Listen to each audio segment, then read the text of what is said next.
रे तेरो जो तेरो जो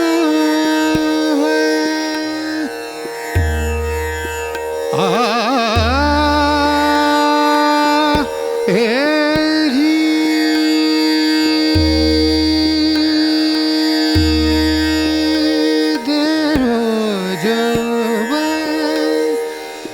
तेरो जो बन कैसे बचे गो तेरो जो बन कैसे बचे गो तेरो जो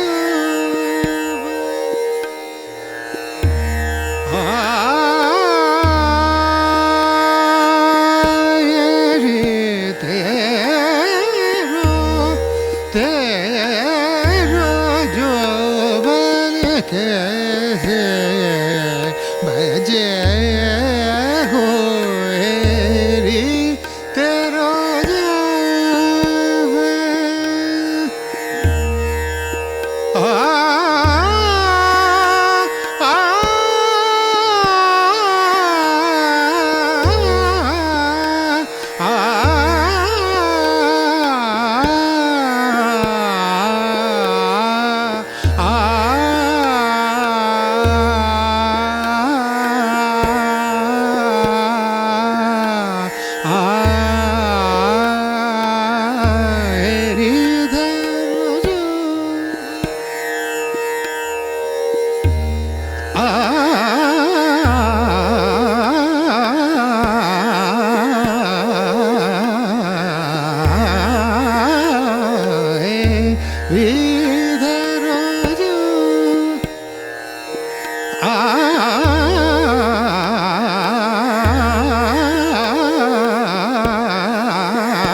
रसिका नमस्कार.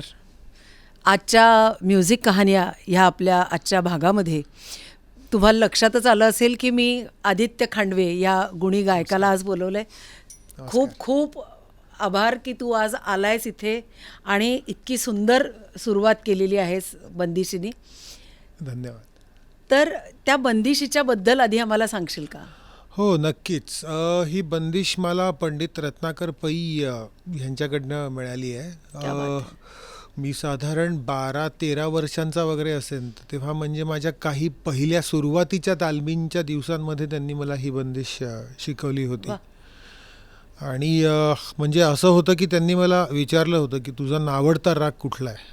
अच्छा. आणि मी तेव्हा म्हणजे लहानपणी म्हणजे काही माहीत नसल्यामुळे बोलून गेलो ओघाओघात मुलतानी नाही आवडत. तर ते म्हणले ठीक आहे आपण बघूया. तर मग त्यांनी मग तेव्हापासून मग मुलतानी शिकवताना ही बंदिश त्यांनी मला शिकवली आणि मग तो नावडतीचा राग माझा आवडता झाला. क्या बात आहे. तर अशी एक हकीकत या बंदिशीच्या बाबतीत आहे. आणि मुख्य म्हणजे मला ह्या बंदिशीतली सगळ्यात आवडलेली गोष्ट ही होती की अत्यंत चमकदार आणि ब्राईट अशी वाटणारी बंदिश असल्यामुळे मला ही गायलाही खूप आवडते. क्या बात आहे. त्यामुळे मी ही आवर्जून गातो. वा. आत्ता तू जसं बोलताना म्हणालास की 10 आणि 10व्या-12व्या वर्षी तू त्यांच्याकडे, मग तू नेमकं वयाच्या कुठल्या वर्षीपासून गाण्यामध्ये आलास? अ, तसं मी म्हणजे माझं कलाकारांचंच घर आहे. माझी आई खूप चांगली गाते, डॉक्टर विद्या खांडवे. तीच माझी पहिली गुरु पण आहे आणि ती साधारण म्हणजे नागपूरची आहे आणि पंडित राजाभाऊ गोगजे, पंडित हो. यशवंतबुवा जोशी वगैरे ह्या लोकांकडनं, पंडित श्रीकांत बाकरे काही वर्ष ती कलकत्त्याला होती तेव्हा. तर अशा बऱ्याच जणांकडनं तालीम तिला मिळालेली आहे आणि त्यामुळे मग ती मला हळूहळू तिने शिकवायला सुरू केलं. कारण मी साधारण 4-4.5 वर्षाचा असेल म्हणजे तेव्हा असं बसून वगैरे काही शिकत नसे मी तिच्याकडे. मग ते कधी कधी कानावर पडलेल्या बंदिशी, मग ते म्हणून दाखव बरं, ते युजली म्हणजे जे लहान मुलांच्या बाबतीत होतं तेच सगळं माझ्याही बाबतीत झालं. फक्त मला म्हणजे अशी लहान मुलांची बालगीतं वगैरे असं काही शिकवलंच नाही कधी. थेट बसवलं आणि डायरेक्ट बंदिशी शिकवायला सुरू केल्या की हां बस आणि बस हे सुरू कर. आणि घरी मग तसं वातावरणही होतं, खूप गाण्यांच्या कसेट्स ऐकणं आणि म्हणजे रेकॉर्डिंग जे काही उपलब्ध असेल, रेडिओ म्हणा किंवा मैफलीत जाऊन गाणं ऐकणं वगैरे हे खूप होत असे. म्हणजे माझ्या लहानपणी तो मुद्दाम एक प्रयत्न असायचा की अगदी झोपही येत असली तरी ते जाऊन बसायचं मैफलींमध्ये आणि मग त्याचं पिंगत पिंगत का होईना गाणं कानावर पडलं पाहिजे, असा एक त्यांचा आग्रह होता. आणि मग त्याच्यामुळे घरातलं एक वातावरणही होतं की माझ्याकडे मी जवळजवळ 11वीत येईपर्यंत माझ्याकडे एकही फिल्म सॉंग्सची कसेट नव्हती. क्या बात है, वा. म्हणजे फिल्म सॉंग्स किंवा चित्रपट संगीत हे माझ्या फॉर्मेटिव्ह इयर्समध्ये तालमीच्या मध्ये आड कधी येऊनच दिलं नाही. अच्छा. आईवडिलांनी दोघांनी की म्हणजे की हे सध्या नको ऐकूस, हे वाईट असतं वगैरे असं त्यांचं अजिबात म्हणणं नव्हतं. पण कारण त्या तालमीला एक निश्चित घाट यावा असं होतं. त्यामुळे मग ते त्यांनी म्हटलं की बाबा तू पहिले क्लासिकल नीट शिक, मग पुढे तू ठरव तुला काय करायचं. बरोबर आहे. पण मग त्याच ह्याच्यात मी साधारण म्हणजे एक साधारण 12-1 वर्षाचा होईपर्यंत मी आईकडे शिकलो, 11-12 वर्षाचा होईपर्यंत. मग नंतर झालं असं की एक बांद्र्याला शारदा संगीत विद्यालय म्हणून एक खूप प्रसिद्ध संगीत विद्यालय, खूप प्रसन्न वास्तू, खूप छान आहे, चांगलं काम आहे त्यांचं. तर तिथे मी पहिल्यांदा कुठल्या तरी कॉम्पिटिशनमध्ये भाग घेतला असाच की चला घेऊया. तर मग तेव्हा तिथे पंडिता पद्मा तळवलकर प्रिन्सिपल होत्या. तर रँडमली मी कॉम्पिटिशनमध्ये गात असताना त्यांच्या कानावर माझं गाणं पडलं आणि मग त्या आईला म्हणाल्या की तुम्ही जरा घरी या याला घेऊन. तर आईची आणि म्हणजे सुरेशदादा तळवलकरांची ओळख होती थोडीफार आणि आई युनिव्हर्सिटीमध्ये पण होती त्यामुळेही.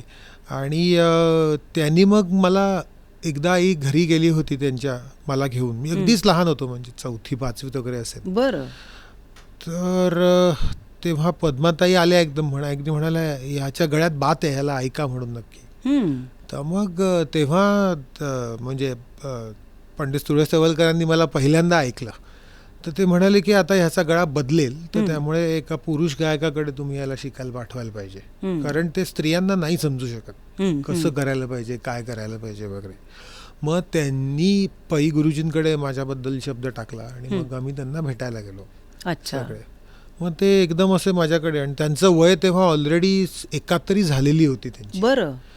तर ते माझ्याकडे असे बघायला लागले एकदम बारीक डोळे करून की हा कसा गाईल. तर मग म्हणाले काहीतरी गाणं म्हणून दाखवतो. मी त्यांना एक हमीरची बंदिश मला आईने शिकवली होती, मध्यलय, कारण त्या दरम्यान मी विलंबित काही खूप बंदिशी नव्हत्या येत मला. तर मध्यलय गायली. तर ते म्हणले नाही, करण्यातला तर होण्यातला तर आहे, हा करेल काहीतरी, बघूया. मग म्हणून मग अशा प्रकारे माझी त्यांच्याकडे तालीम सुरू झाली आणि मी त्यांच्याकडे जवळजवळ एक 9-10 वर्ष शिकलो. आणि त्याच दरम्यान मग व्हॉइस चेंज आणि बाकी सगळ्याही गोष्टी म्हणजे व्हायला लागल्या माझ्या बाबतीत. तर फक्त त्या दरम्यान माझं नशीब इतकं चांगलं होतं की मला त्यांच्या घरी राहूनही 1-2-2.5 वर्ष शिकता आलं गाणं. अरे वा. की म्हणजे गुरु शिष्य परंपरेत जसं गाणं शिकायला पाहिजे तसं मी त्यांच्या घरी मग अधनमधनं येऊन राहायला लागलो. आणि मग ती फ्रिक्वेन्सी माझी हळूहळू वाढायला लागली, कारण मग इकडे कॉलेजचं सगळं स्थिर स्थावर झाल्यावर मग मी त्यांच्याकडे राहून अगदी शिकायचो आणि मग दिवस दिवस त्यांच्याबरोबरच राहणं, मग दिवस रात्र त्यांच्याकडे येणारे शिष्यमंडळी त्यांची आणि खूप मोठे मोठे गायक त्यांच्याकडे गाणं त्याच्यामुळे तुला शिकायला. खूप छान सहवास मिळाला असेल. खूपच, आणि जसं तू खूपच. आता बोलताना म्हणालास बघ की जसा आवाज तुझा बदलणार होता, मग त्या ट्रान्झिशनमध्ये काय म्हणजे तो काळ कसा होता तुझा? थोडा वेगळा होता, कारण कठीण होता पुरुषांच्या की बाबतीमध्ये हां. हे होणारच आहे. तर मी हा प्रश्न तुला का विचारते, जरी मी पण गाणाऱ्या घरातलीच जरी असली तरी काय आहे की आपले जे व्ह्युअर्स आहेत हे सर्वसामान्य सगळी लोक आहेत आणि हां. त्यांना पण ही प्रोसेस कळावी हो, बरोबर की आहे. त्या काळामध्ये मग गाणं सोडून द्यायचं का. कारण बरेचदा लोक असं म्हणतात हो, की हो. मग तेव्हा आपण सोडून, खरं आहे. पण काय होतं त्याच्यातनं तो मुलगा तोपर्यंत गाण्यापासनं लांब जाऊ शकतो हो, बरोबर आहे. आणि परत त्याच्या आयुष्यात गाणं येईल की नाही त्या आवडीने हो, हे त्याची सांगता काही नाही येत. शाश्वती नाही. हां. बरोबर आहे. तर तो काळ म्हणून मी तुला मुद्दाम विचारते की तो तुझा काळ तू कसा, किंवा गुरूंनी तुला काय करायला लावलं त्या काळात? तेव्हा मला सगळ्यात महत्त्वाची गोष्ट ही सांगायची आहे की मला गुरुजींनी सगळ्यात आधी सांगितलं की तुझा टोन जो आहे तो एक तुझ्याकडे असलेली सगळ्यात युनिक आणि वेगळी गोष्ट आहे की जी इतर कुणाचकडे नसते. युजली प्रत्येक माणसाचा टोन हा त्याचा टोन असतो, त्याचा किंवा तिचा टोन. बरोबर आहे. हो.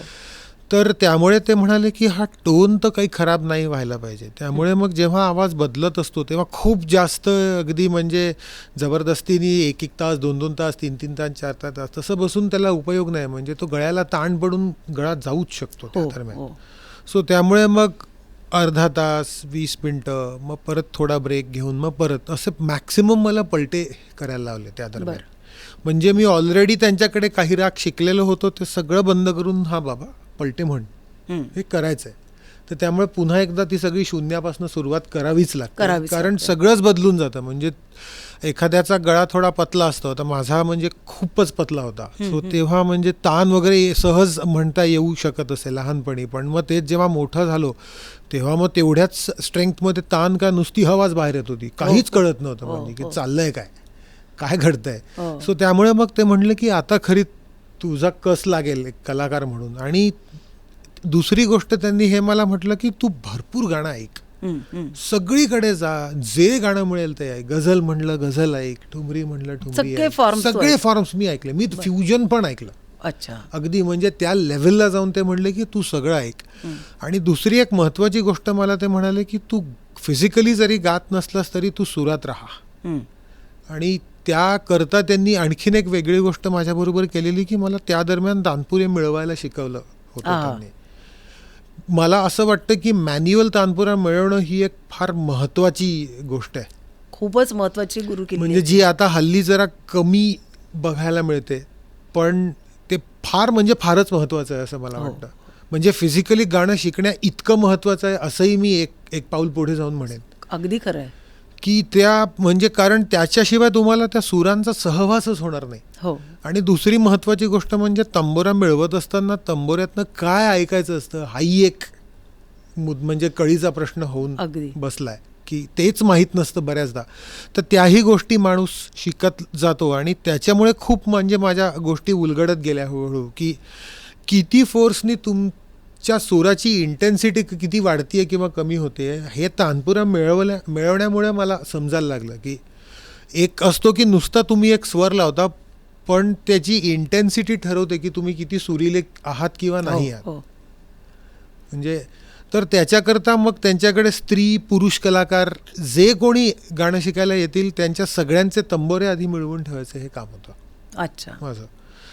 तर म्हणजे शाल्मलीताई वगैरे म्हणजे पंडिता शाल्मली जोशी, पंडिता डॉक्टर अश्विनी भिडे देशपांडे वगैरे खूप मोठे मोठे लोक त्यांच्याकडे, डॉक्टर मिलिंद मालचे, पंडित भालचंद्र टिळक वगैरे बरीच जण त्यांच्याकडे गाणं शिकायला येत असत. सो त्या सगळ्याच म्हणजे मंडळींची ते येता जाता थोडंफार तानपुरे मिळवून ठेवायचं. मग त्यांना ते कधी पटायचं नाही, मग ते परत कधी मिळवायचे. मग नंतर जे क्लासला येतात मग त्यांनाच सांगायचं की जरा बघून घ्या, कारण नंतर मग त्यांना थोडा म्हणजे पॅरालिसिसच्या ह्याच्यामुळे थोडा त्रास व्हायचा तंबोरे मिळवायला. तर मग ते हळूहळू मग तोपर्यंत मीही थोडा मोठा झालेलो होतो वयाने आणि थोडा एक्सपिरियन्स पण वाढला होता त्यातला अनुभव. तर मग त्यामुळे मग त्यांच्या देखरेखीतच मी तंबोरे वगैरे लावायला शिकलो. आणि मग मला वाटतं एक साधारण 3-4 वर्ष अशी गेली, मग तो आवाज जरा ताळ्यावर आला.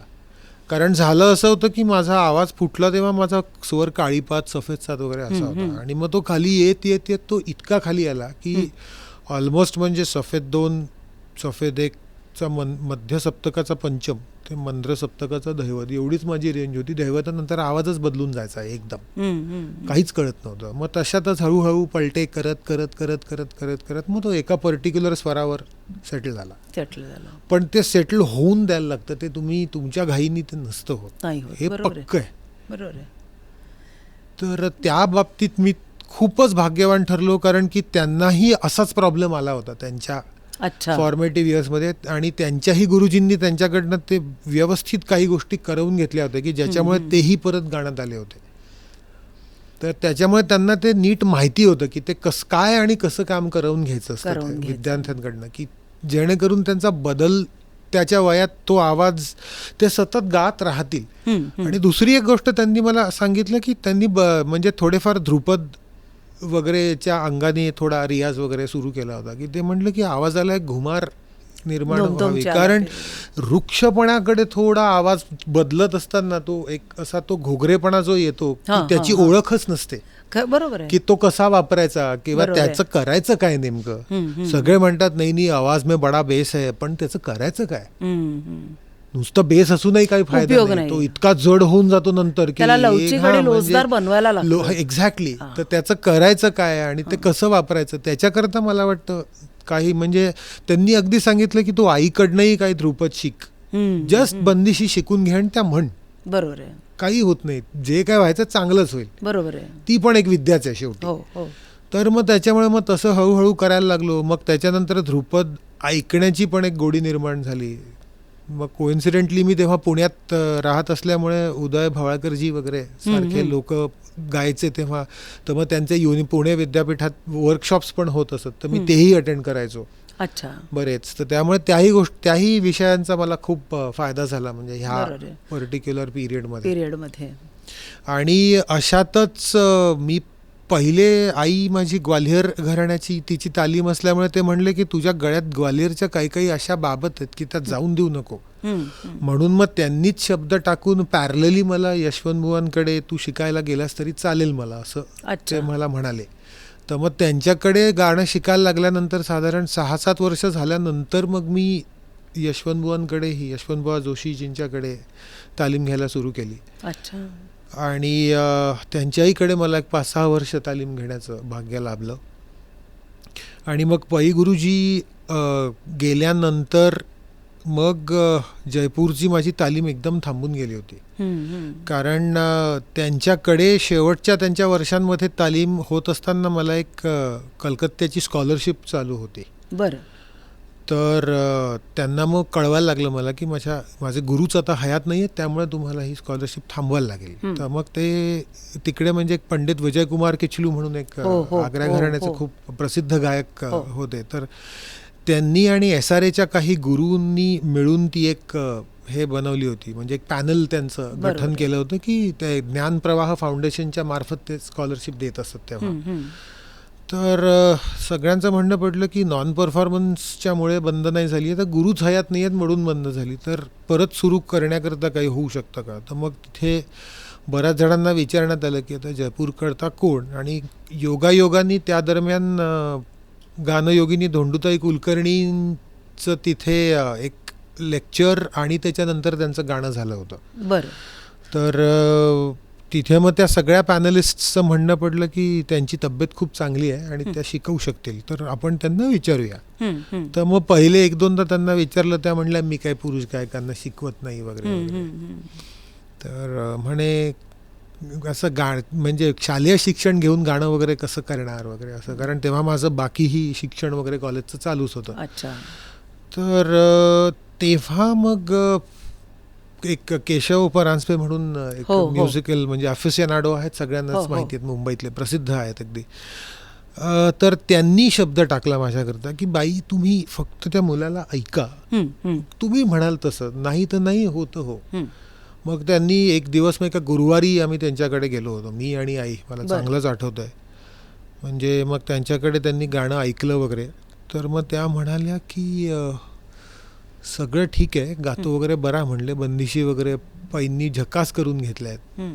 तर पण बऱ्याच गोष्टी आहेत म्हणे ज्या ह्याच्या गावीच नाही आहेत, अच्छा. असं थेट त्यांनी सांगितलं होतं. मी ऑलरेडी 12-15 वर्ष गाणं शिकून त्यांच्याकडे गेलो होतो.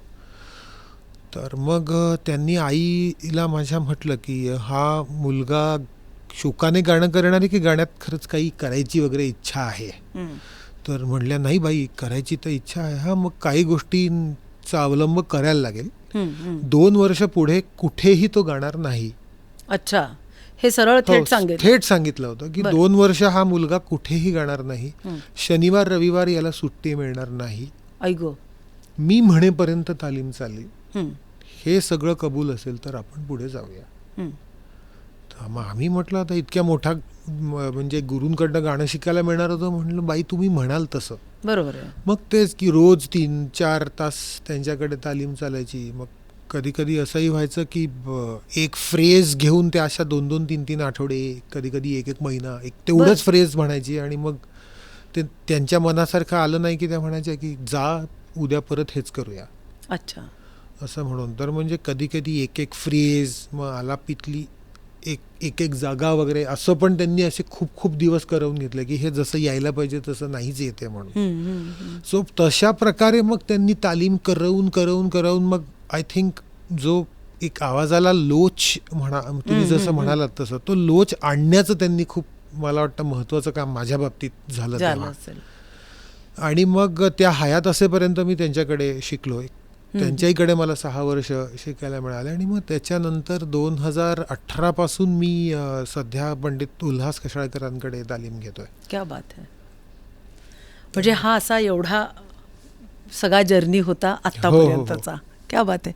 तर ह्या दरम्यान तुला असं काही अजून, म्हणजे आता काय झालंय की मला परत इतका सुंदर तुझा पहिला मध्यलय ऐकली आहे तुझी ती, तर परत काहीतरी ऐकावंसं वाटतंय. एखादी रचना एखाद्या गुरूंच्याकडे शिकलेली खास, जी त्यांच्या घराण्याची असेल किंवा तुझ्या खास आठवणीतली असेल. हो, म्हणजे मला आमचे गुरुजी यशवंतबुवा जोशी त्यांच्याकडनं मारू बिहागची एक बंदिश मला मिळाली होती. हं, हं. ती ते इतकी अप्रतिम म्हणत असत, म्हणजे त्यांची म्हणण्याची एक शैली होती ती. हं, हं. तर आमचे बुवा खूप आवर्जून एक मारू बिहाग रागातली बंदिश म्हणायचे. तर ती मी एक तुम्हाला थोड्या वेळ म्हणून दाखवतो, 1-2-5 मिनटं.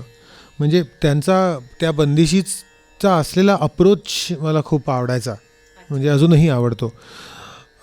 तर त्या म्हणजे बंदिश पाहायची कशी, हे मला वाटतं त्यांनी मला ते शिकवलं. कारण अर्थात त्यांना जगन्नाथ बुवा पुरोहितांची पण बरीच वर्ष तालीम झाली असल्यामुळे तो एक ॲस्पेक्ट त्यांच्याकडे होता की जो मला कायम खूप असा म्हणजे आकर्षित करायचा, की सगळेजण गातात पण प्रत्येकाची एक खासियत असते. तर मला असं वाटायचं की बंदिशीला पाहणं ही एक त्यांची खासियत असावी, असं वाटलं मला त्यांच्या गाण्यात. तर थोड्या वेळ मी ती एक बंदिश तुम्हाला गाऊन दाखवतो.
परी परी मोर नाव परी मोरी नाव नाव परी मोरी नाव मझधारा परी मोरी नाव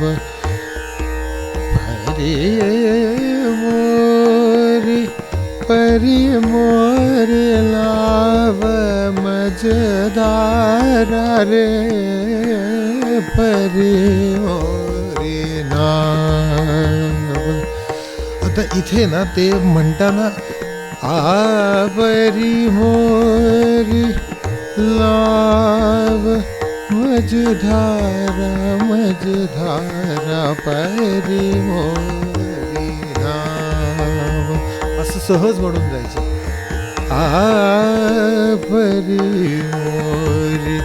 परी मोरी नाव मझधारा परी मोरी नाव नाव परी मोरी नाव.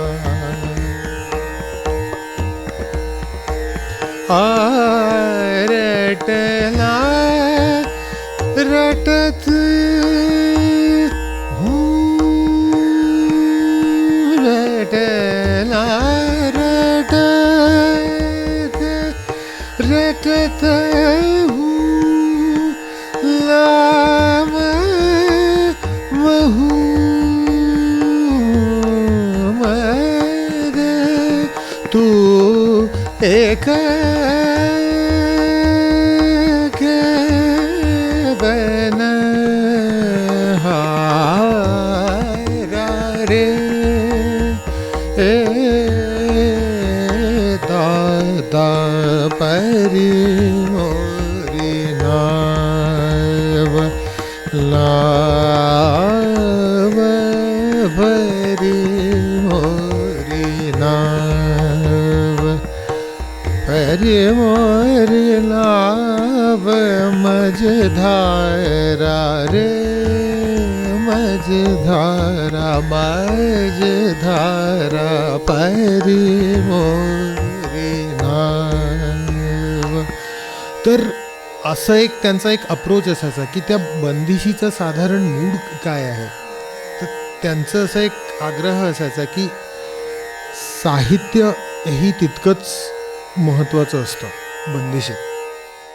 की हे जरी खरं असलं की हे गाणं शब्दांच्या पलीकडलं आहे किंवा तरीही एक साहित्याला जर आपण महत्त्व दिलं संगीतातही तरी त्याच्यामुळे त्या संगीताची एक म्हणजे ते आपलं संगीतच एक वेगळ्या उंचीवर जाऊ शकतं असं बरोबर त्यांना आहे. वाटायचं. आणि ते प्रत्येक शिष्याला पण तसं सांगायचं की शब्द काय सांगतायत ते पहा. कारण फक्त सूर नाही तर ते शब्दसुद्धा ते मूड बनवण्याकरता तितकेच जरुरीचे आहेत असं त्यांचा एक आग्रह असायचा. बरोबर आहे. मला सांग की आता आपण गुरु किंवा तुला मिळालेल्या तालिमेच्या बद्दल आपण इतका वेळ बोललो आणि इतकं छान तू सगळ्या गोष्टी एक्सप्लेन केल्यास.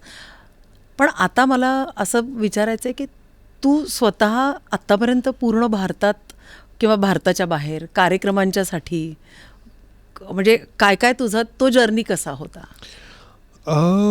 तोही असाच म्हणजे नॉर्मली जसा असायला हवा तसा होता असंच मी म्हणेन. कारण की त्या गोष्टी जरा टप्प्याटप्प्याने झालेल्या बऱ्या असतात असं प्रत्येकच गुरु आमच्या बाबतीत म्हणजे सगळ्यांच्याच बाबतीत म्हणायचे. तर सुरुवात माझी अशी झाली की पहिले आंतरशालेय स्पर्धा वगैरे ह्याच्यातनंच बाहेर हळूहळू गाण्याचा एक कॉन्फिडन्स यायला लागला. मग त्याच्यानंतर ऑल इंडिया रेडिओच्या स्पर्धा. मला वाटतं ते तुमच्या आमच्या दोघांच्याही म्हणजे दोघांच्याही जनरेशन्समध्ये तो एक भाग कायमच होता की रेडिओ करता गायचं आहेच. तर त्याचा मला वाटतं खूप जास्त एक रोल आहे या सगळ्या गोष्टींमध्ये. आणि त्याच्यानंतर मग जसं थोडं एक 18-19 वर्षाचे आपण होतो मग तेव्हा युवा महोत्सवांमधनं गाणं तोही एक फार महत्वाचा भाग असतो. तो फार मोठा टप्पा असतो असं मला वाटतं खरं तर. की म्हणजे खरंच काही होण्यात आहे का नाही हां, हे तेव्हा कळून जातं. कळून म्हणजे आपण जातं. आपल्यालाही कळतं. गुरूंना ते कदाचित आधीच माहीत असतं, पण हो ते आपल्यालाही कळायला लागतं की एक्झॅक्टली किती पल्ला अजून गाठायचा आहे. हो हो म्हणजे तिथपासनं ते क्षितिज आपल्याला खुणावत राहतं की हे बघ एवढं दूर आहे, आत्ता सुरुवात आहे, फक्त अजून बरंच काही बघायचं आहे.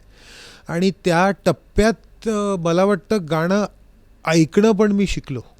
जसं मी गाणं बाहेर गात होतो थोडाफार, तेव्हा मला असं वाटतं की त्याहीपेक्षा जास्त मी गाणं ऐकायला शिकलो. की आणि मला असं वाटतं की माझ्या एकंदरीत सांगीतिक वाटचालीतच लाईव्ह कॉन्सर्ट्सचा खूप मोठा एक वाटा आहे असं मला वाटतं. म्हणजे बरेच जण म्हणतात हल्ली की आप यूट्यूब पे सुन लीजिए और सब ठीक ही होता है वगैरे, पण तो लाईव्ह कॉन्सर्टचा त्या क्षणी एखादा गायक किंवा एखादी गायिका काय करते बरोबर आहे. हे तुम्हाला ते युट्यूबमधनं 50 वेळा 60 वेळा 100 वेळा ऐकून नाही समजणार. नाही हां, समजणार. जागा पाठ करून म्हणायची असेल तर ते उत्तम आहे. बरोबर आहे. चूक आहे का बरोबर आहे हा मुद्दाच नाहीये, पण काही काही गोष्टी असतात की एखादी जागा आवडली, आपण ती परत परत ऐकून ती आपल्या गळ्यात कशी बसतीये, कशी हा, पण तो वाटते. एक अभ्यासाचा भाग हां, झाला. एक्झॅक्टली. पण जिवंत मैफिल समोर जेव्हा आपली एखादी गोष्ट घडतीये त्याचा मिळणारा आनंद हा खूप वेगळ्या हो, लेवलचा म्हणजे असतो. मला असं वाटतं त्या आनंदापेक्षाही पलीकडे जाऊन मी म्हणेन की तो एक अभ्यासाचा विषय आहे. हो की मोठे कलाकार हे मोठे का बरं वाटतात? आपल्याला ज्या बंदिशी शिकवल्या आहेत त्याच बंदिशी ते पण म्हणतात ना. हो तेच राग ते लोक पण म्हणतात. त्यांचे वेगळे ना आपले तेवढे वेगळे का नाही वाटत?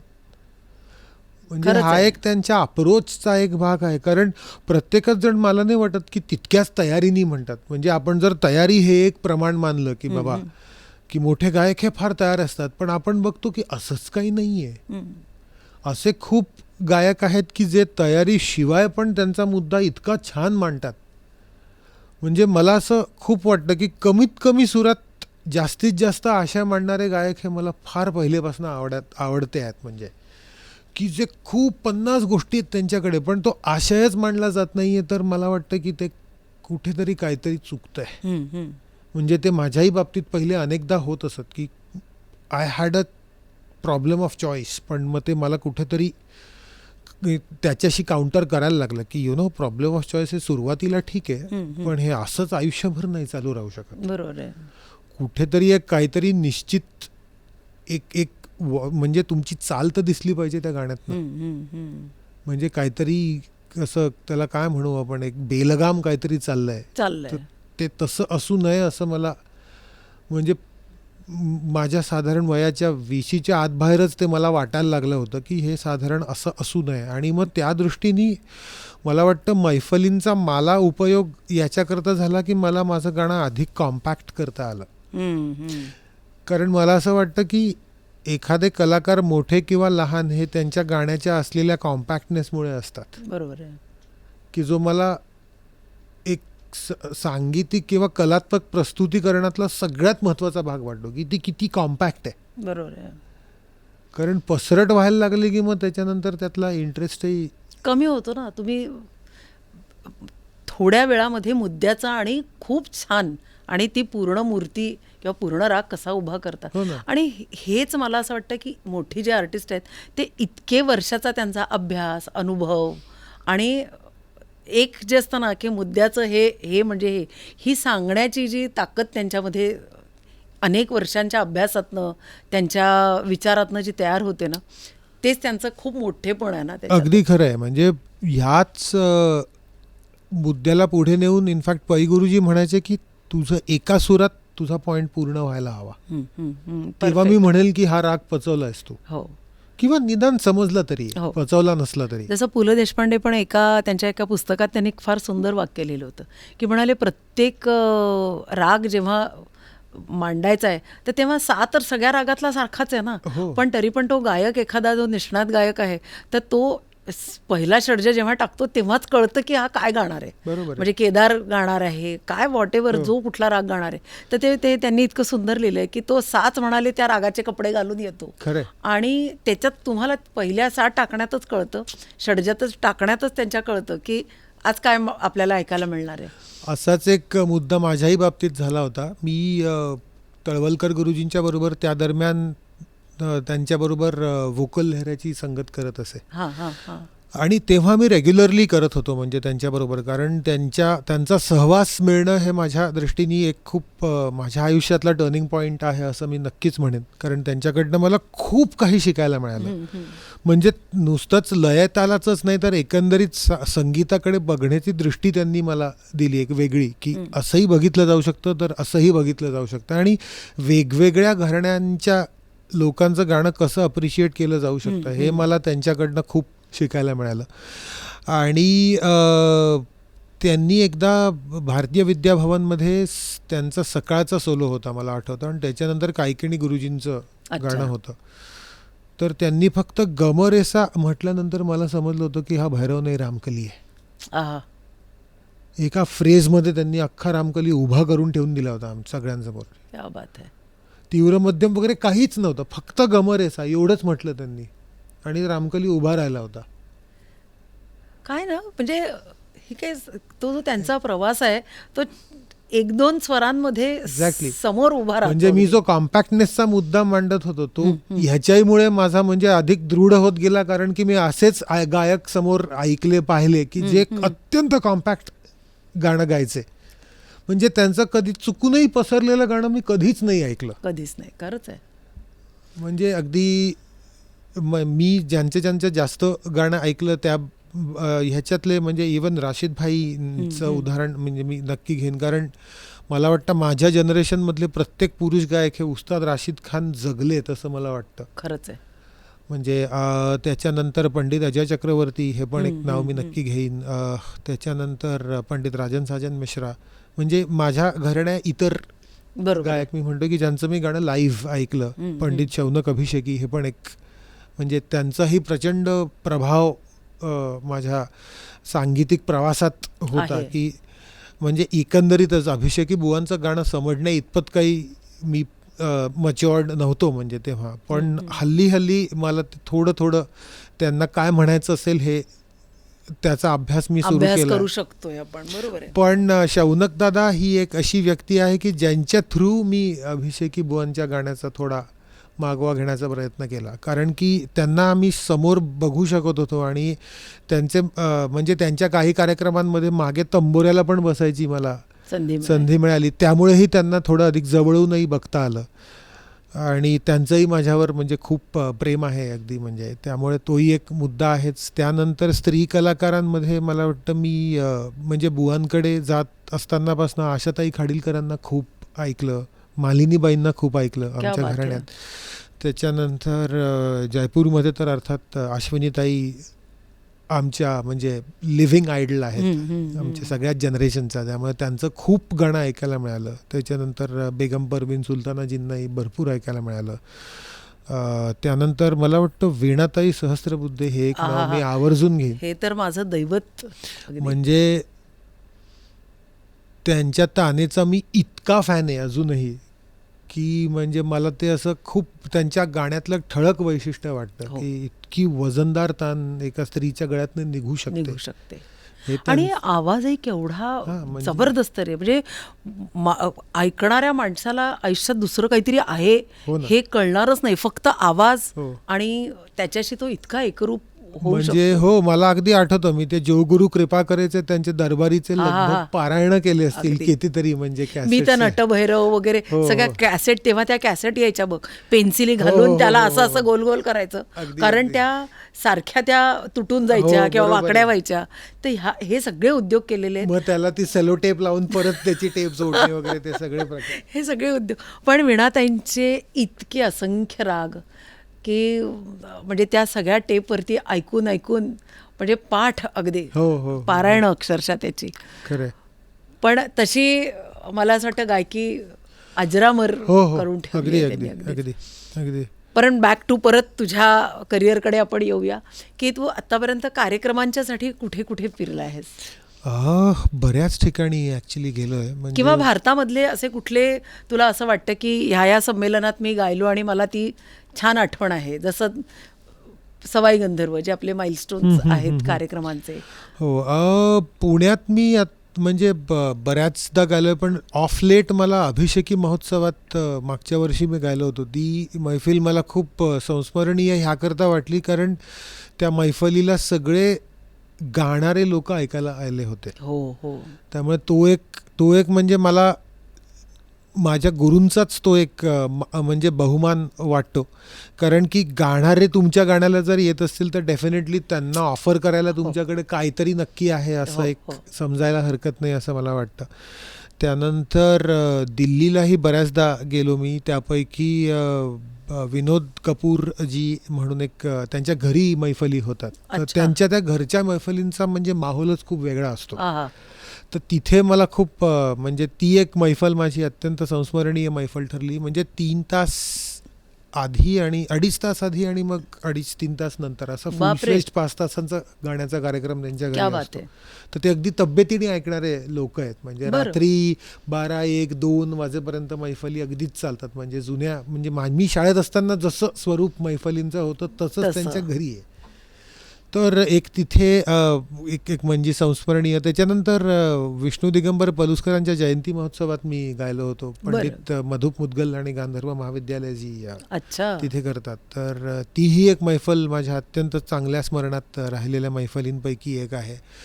त्यानंतर मी उदयपूरला एकदा गायलो होतो संगीत नाटक अकादमीतर्फे. अरे वा. तर ते युवा संमेलन होतं आणि आय थिंक तेव्हा मला सगळ्यात पहिल्यांदा भारतभर यूथ कसं गातंय किंवा काय गातंय ह्याची एक पहिली जाणीव झाली होती. बरं.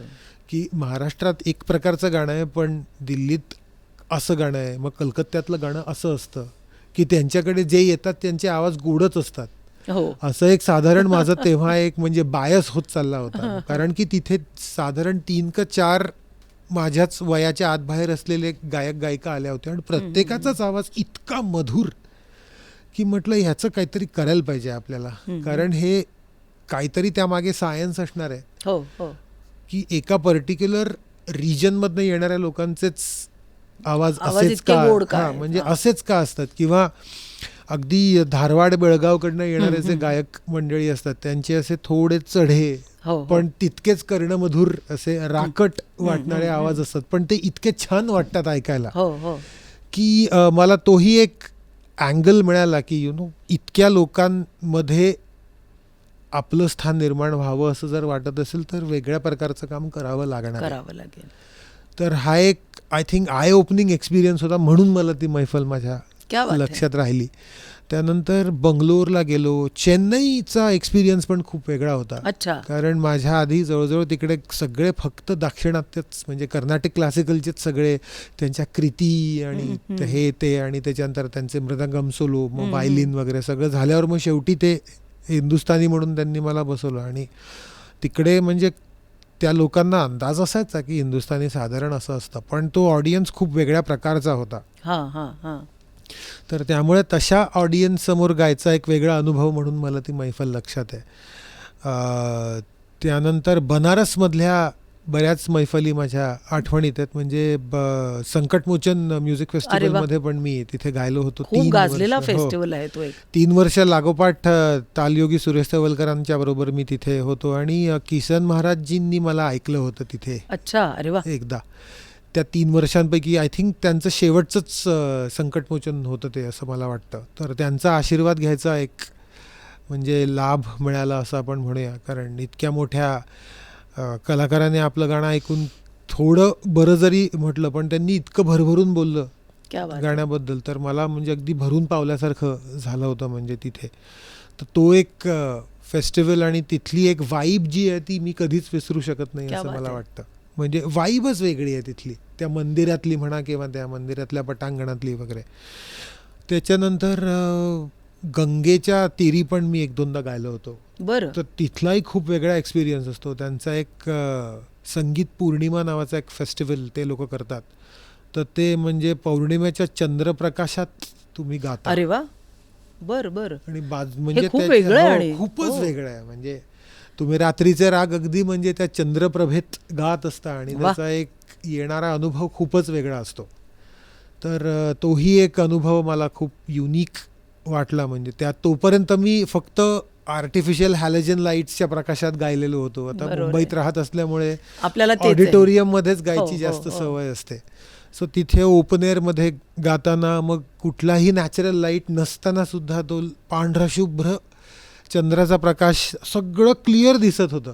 क्या बात आहे. त्यामुळे ते खूप एक वेगळाच अनुभव होता. आणि म्हणजे अर्थात मायक्रोफोन वगैरे सगळं होते, पण आर्टिफिशियल लाईट्स कुठलेच नव्हते. अच्छा. त्यानंतर मला वाटतं पृथ्वी फेस्टिवल, आपलं पृथ्वी थिएटरमध्ये गाण्याचा अनुभव खूप वेगळा असतो अच्छा. दरवेळीच.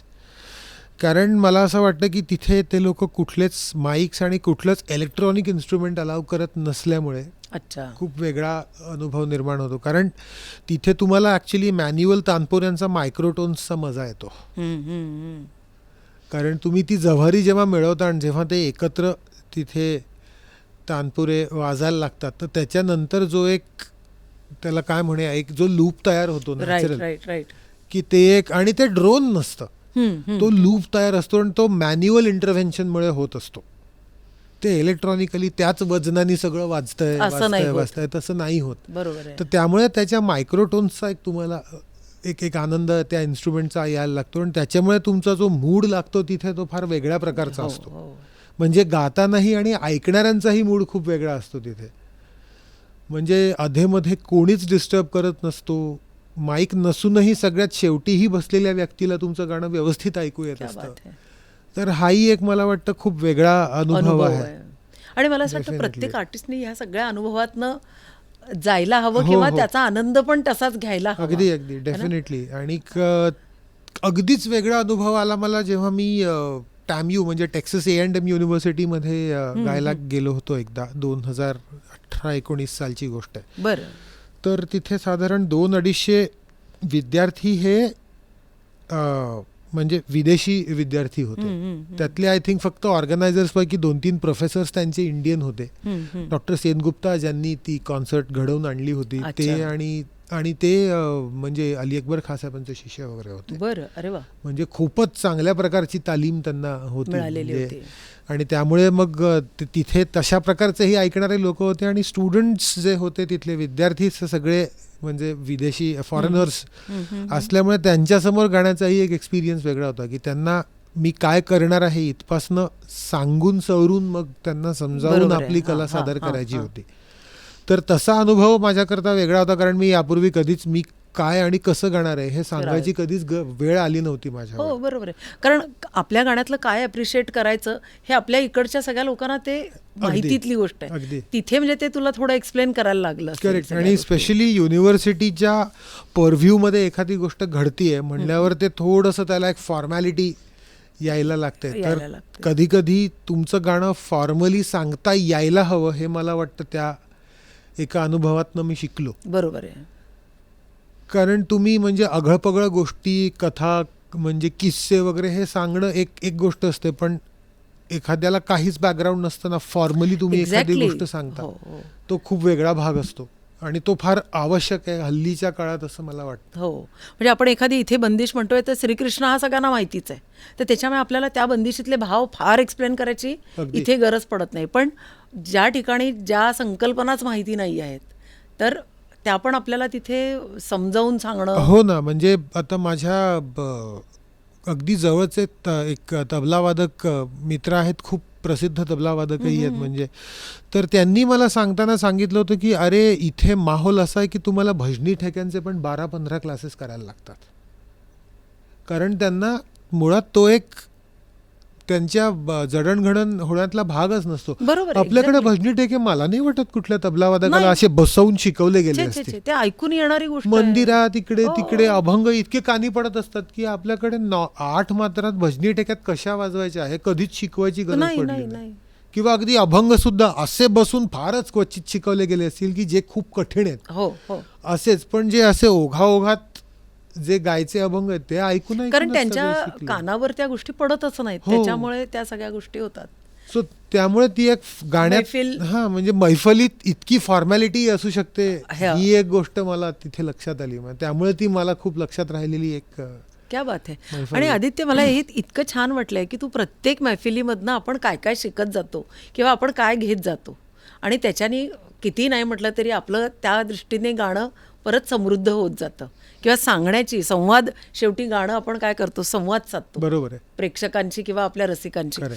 तर ती जी एक भाषा आहे की आणखीन त्यांच्या आपण एक पाऊल पुढे जातो प्रत्येक ह्या अनुभवातनं, आणि त्या तू गोष्टी इतक्या सुंदर एक्सप्लेन केल्यास, म्हणजे मला खूप खूप छान वाटलं ह्या सगळ्या गोष्टी ऐकून. बरं मला एक सांग की गाणं हा एक तुझ्यातला एक भाग झाला, त्याच्याशिवाय तुझं जे अकॅडमिक्स आहे ते पण खूप मोठं आणि ते खूप वेगळं आहे, तर ते नेमकं काय आहे? अकॅडमिकली मी फायनान्समध्ये MBA केलं.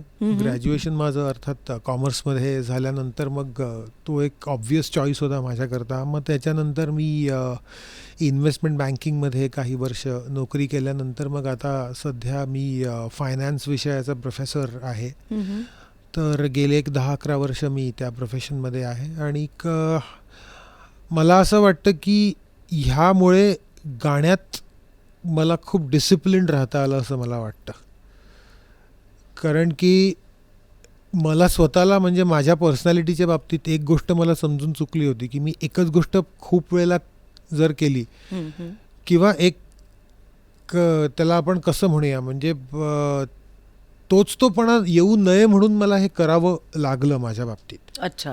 कारण की त्याच्यामुळे प्रत्येक वेळेला रियाजाला बसल्यावर एक फ्रेश मनाने मी बसू शकत होतो किंवा अजूनही बसू शकतो. तर मला असं वाटतं की ही गोष्ट मला खूप उपयोगी ठरते की तुमचा माइंड एकदम फ्रेश असतो. तुम्ही काहीतरी खूप वेगळं करता दिवसभर, राईट, आणि मग ते सगळं संपवून जेव्हा तुम्ही रियाजाला बसता तेव्हा तुम्ही एकदम स्विच ऑन स्विच ऑफ होता.